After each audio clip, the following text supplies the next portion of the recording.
We start in just 30 seconds. Thank you.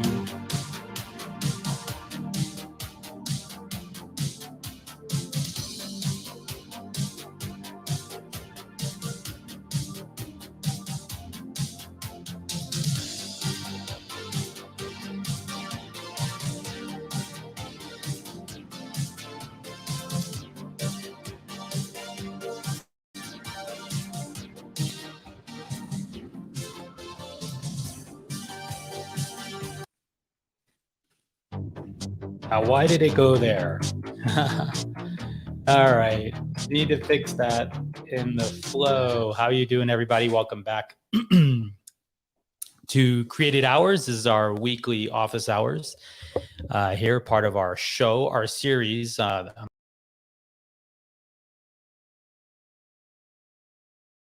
Creator economy, specifically the internet builders and creators. On Tuesdays, we do office hours. So it's our chance to sort of talk about and share sort of and help other founders or creators sort of get unstuck in one way or another by solving some of their problems. In addition, we do have our show on Wednesdays, which is our deep dive interview series. This Wednesday, we have Paul Backus joining us from Google Creators. Should be a great conversation as well. And then we also have on Friday our news show, which is where we created briefs where we talk about all the upcoming news for the week.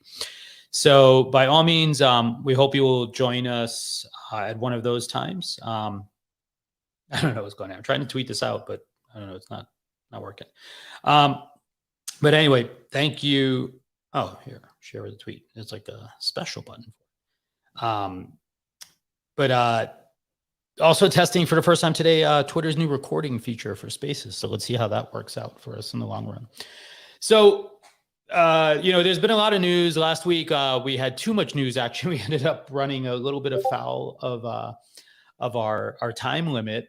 But today, what I wanted to do is actually go over or talk through a thread that I had put together at the end of the week. Let me just bring it up real quick here. And it was sort of related to the conceptually this idea of like sort of the ownership economy. And there has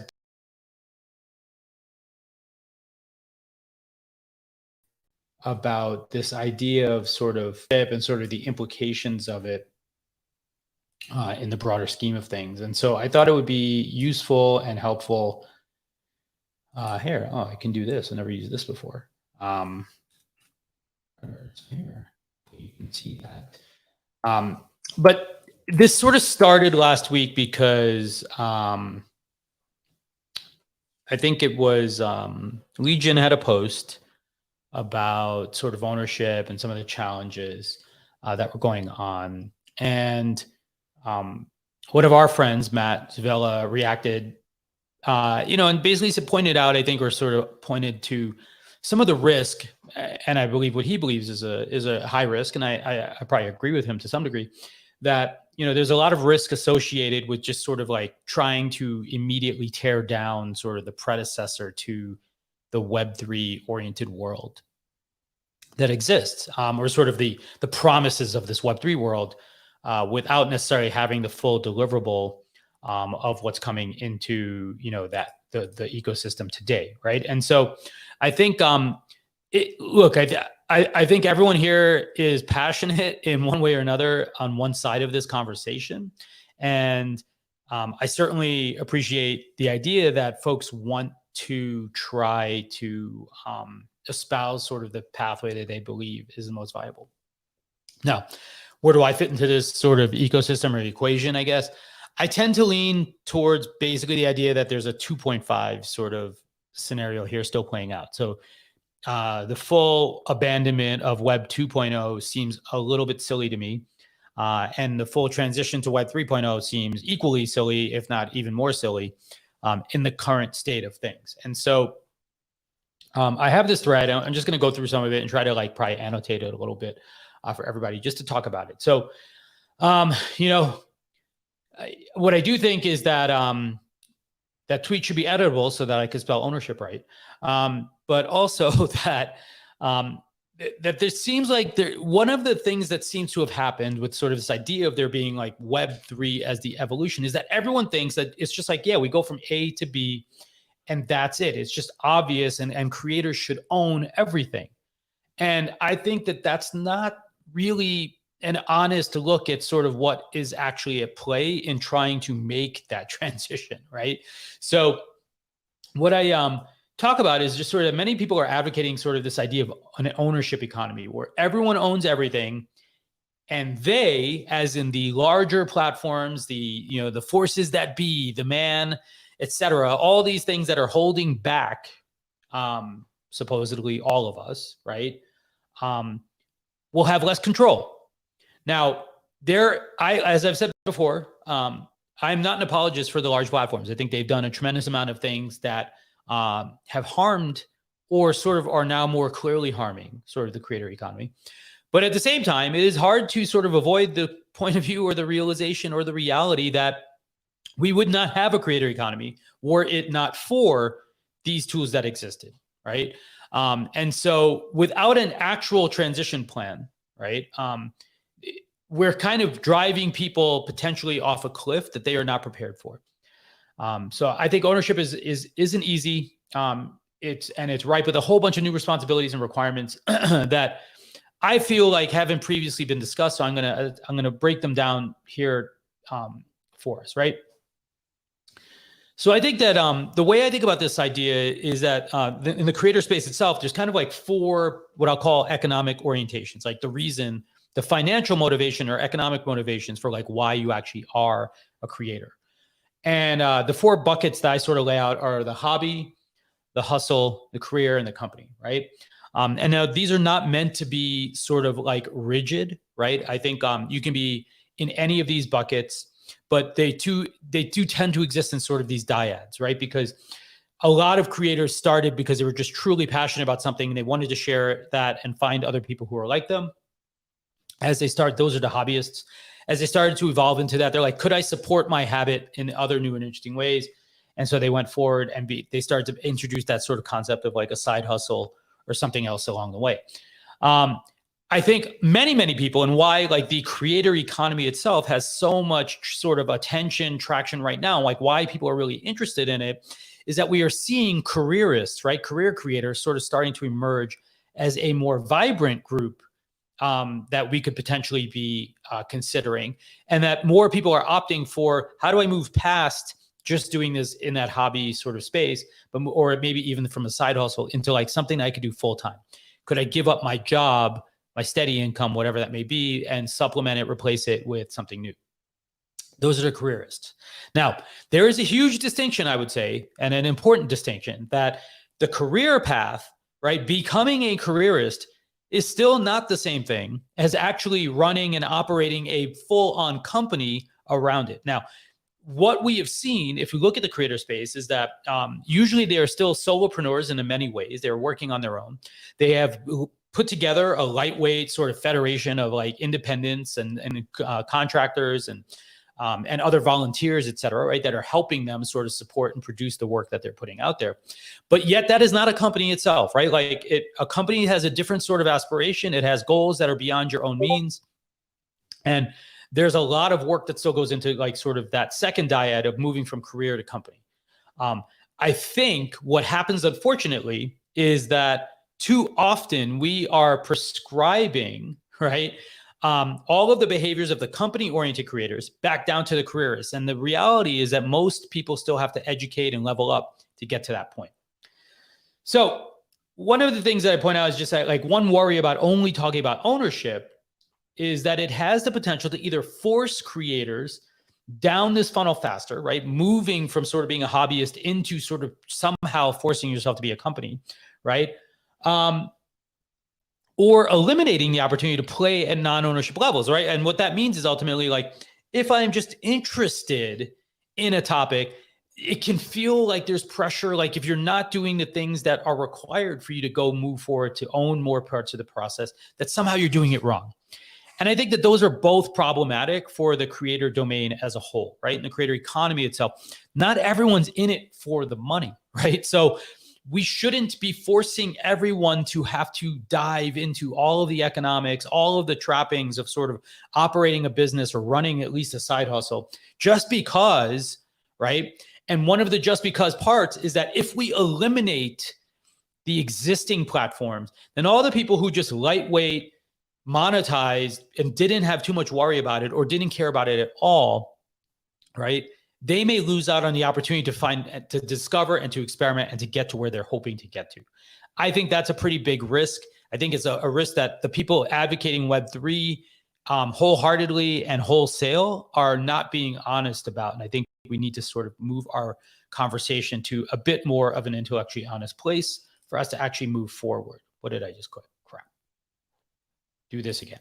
All right. So the 6-point sort of, now I'm going to sort of talk about some of the emerging sort of capabilities. And I believe that the creator stack has moved forward. We have advanced because we are now looking at the center of gravity probably existing around sort of the career creators, the folks who are actually trying to operate a career business, maybe likely by themselves, but sort of doing it full time, as opposed to say, I'm just dabbling on the edges or moving forward. So I think the modern creator economy stacks kind of revolve around these five different like areas of focus, right? There's the content piece, there's a CRM piece, there's a commerce piece, there's a community piece, and then there's a crypto piece. So I'm going to take a look at each of these one by one, right? So first up, let's look at content, right?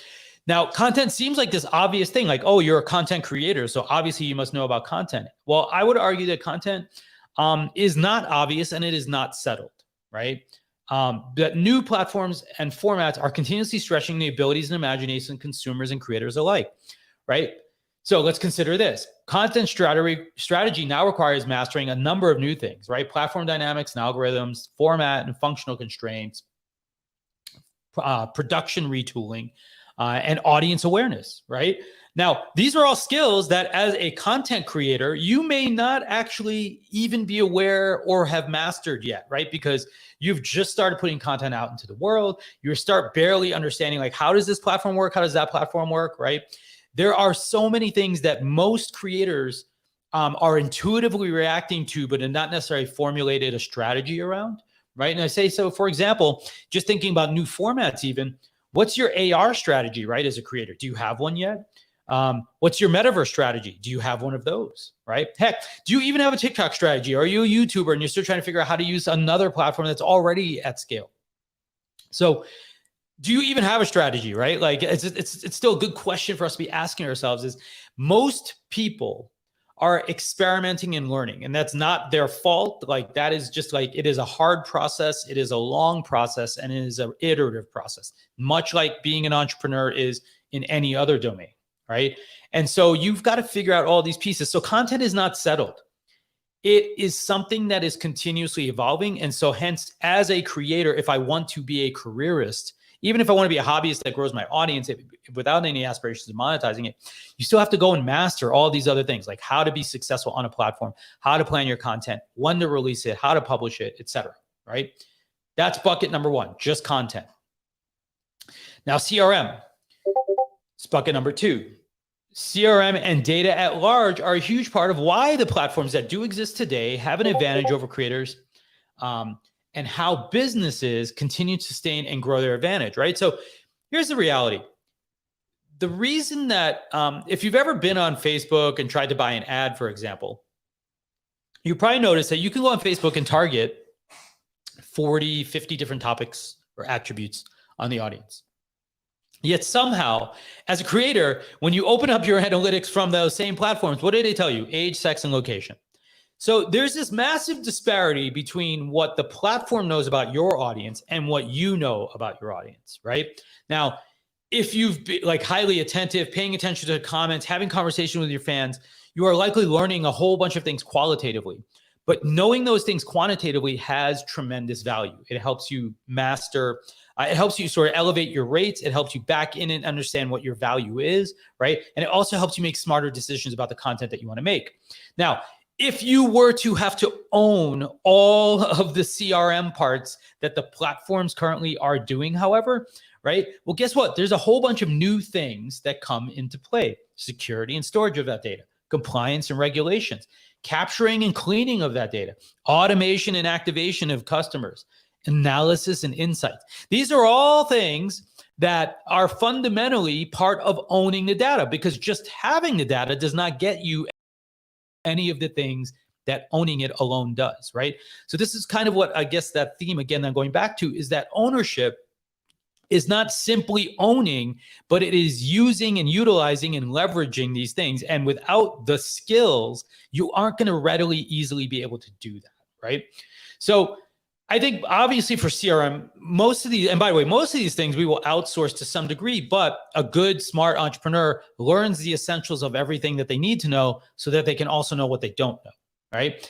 So, we're going to obviously probably rely on tools, but even still learning how to deal with security, what's compliance, what's right, what's legal, what's appropriate, what kind of automations are possible, all these other skills, most of us don't have them.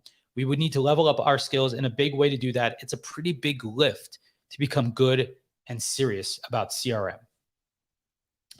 Let's go to our third bucket, which is the commerce bucket.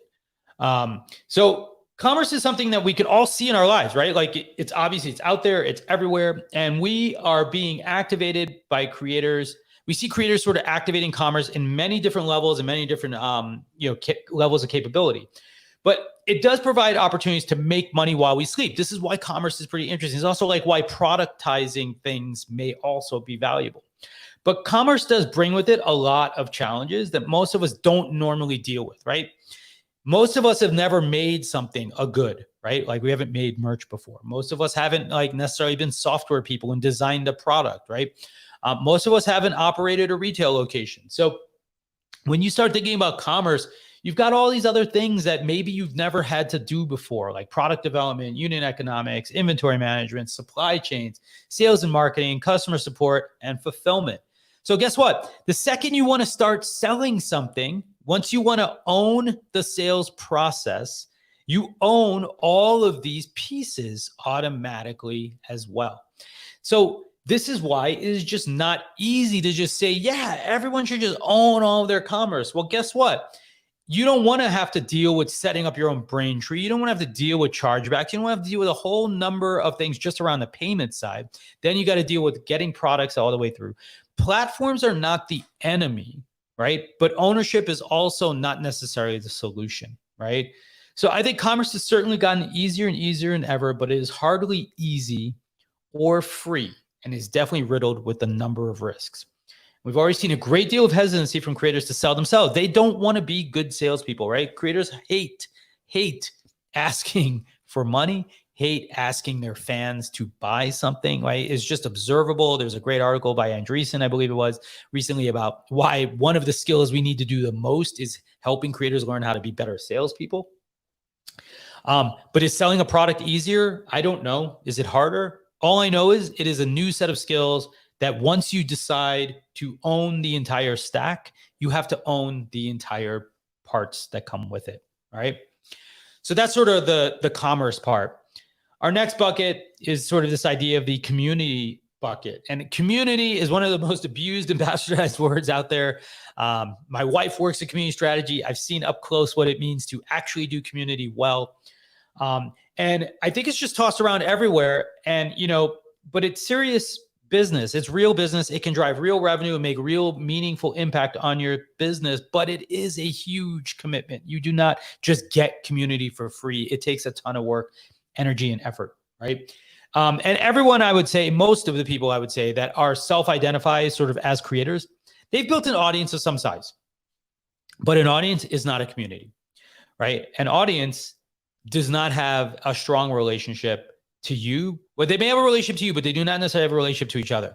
And there are so many different attributes when it comes to actually building a community that I think need to be considered and put together for you to really be successful, right?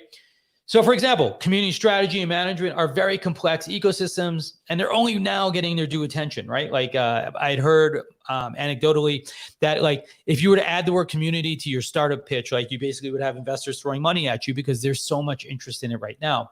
But being good at community management, community strategy still requires mastering organizational design, communication, mediation, moderation, content strategy, and of course, relationship management. These are all new skills that someone who's barely struggling to get a video a week out doesn't necessarily want to have to own, right? And so again, the theme here is the same, that yes, ownership of more things is great. It's wonderful. It's liberating. It may lead to more opportunities for more people, but it is hardly a panacea for most individuals, especially creators out there today, right? The reality is that trying to own a community is a full-time job on top of the other full-time job that you already have being a content creator. And that is what makes this so, so difficult. Right? Community strategy unto itself is not enough. You need to do other things as well. And so if you're going to put the banner of community around what you're doing, you need to presume that there's a tremendous amount of stuff that you're going to have to also get right. Now, let's get to the last point, or area that I sort of put together here, or bucket. And it was sort of the genesis of this original idea. Where is that thing?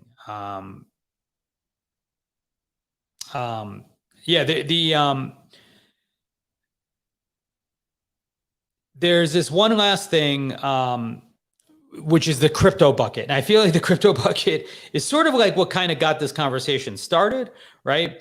But the reality is that I think what ended up happening is that the crypto bucket suffers the most in this arena because it actually requires considering all of these pieces at the same time, right? So crypto, Web3, whatever you call it, is a darling for many in our space, and it's for good reason. By the way, I'm not a hater of crypto. I'm not a hater of Web3. These tools do represent a transition from a fundamental model of connection and ownership that we see today in Web2, right? But they are very nascent and they are extremely complex, right? And I'm being very, very generous when I say that description for them, right? The adoption rate is still very low.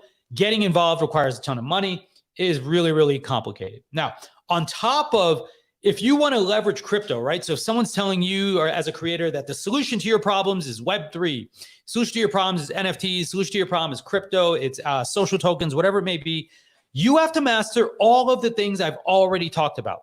You still have to master content. You still have to master CRM. You still have to master community. You still have to master, what was the other one?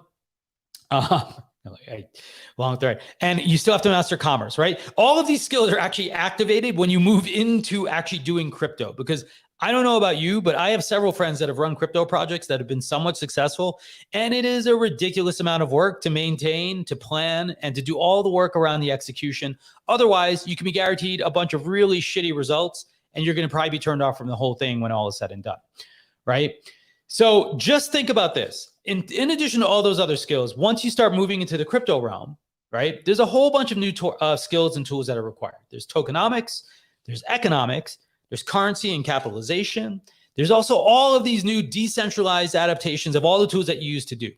And I guess this is my point, that even the biggest fans of crypto solutions acknowledge it's new, complex, and overwhelming. This is not easy. And if it's hard and you are not technical or highly engaged or highly invested, it's really, really hard for you to get your head around it. And it's going to be even harder for you to get your audience's head around it or your community's head around it, right? So I think crypto is brimming with potential, but every revolution of the past has also promised to undo all of the previous generation. And what happens in the end? They start looking exactly like the last one, right? We look right now what is happening in Web3 compared to what's happening in Web2. And I like to joke that Web3 is just about replacing the assholes from Web2 with bigger assholes from Web3, right? We are literally just ending up in a place where the power laws and all the power dynamics still sort of sort themselves out. And yes, there's greater participation by more people. I absolutely believe that's true. However, there's a whole bunch more brazenness and craziness associated with the new generation of holders here. And they have a lot of different kinds of control. We've seen what this looks like when it plays out. Go look at the comments section on almost anything today, and it is full and intolerable in almost every regard. All of this happy-go-lucky nonsense that we see today in Web3 is highly overrated. It will not stay that way because that is not how human nature ever plays out, right? So I don't want to be pessimistic about what's possible. I'm just trying to be pragmatic about what we can see. And there is no reason to believe that the patterns of past will not be repeated again. So this is, I think, where the contention has largely come from, is that too many of the folks, from my opinion at least, that are advocating pure Web3 solutions to the universe aren't being honest about all of the work required in recreating and owning all of the pieces that actually make up Web 2. And in doing so, what they are doing is selling something to a group of people who are probably already overwhelmed, right? There are people who are struggling to get from 0 to 1, not from 1 to 100 or 100 to 1,000, right?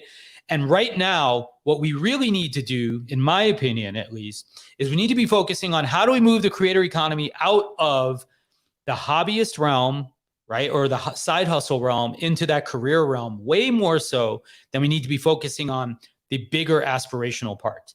Because until you get a solid base backed by the ability, for example, to pay your rent and to support your family and to grow your product and your business, all of these other things, while they may have some potential, they tend to be the kinds of things that are rewarded only for the larger creators and for bigger audiences. And so what we find is that there's this downward pressure where everyone is hearing about NFTs and these other things, for example, but they're not getting with it all of the reality of all the parts that would be required for you to be successful.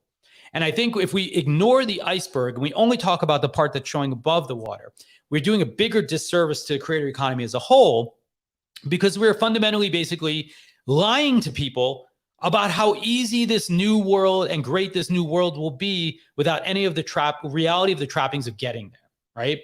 This is also true, by the way, in the existing realm, right? Like when creator startups and other folks preach the things that are working for like the top 1% of the creator realm, they don't apply to someone starting at square one today, right? It just doesn't work that way, right?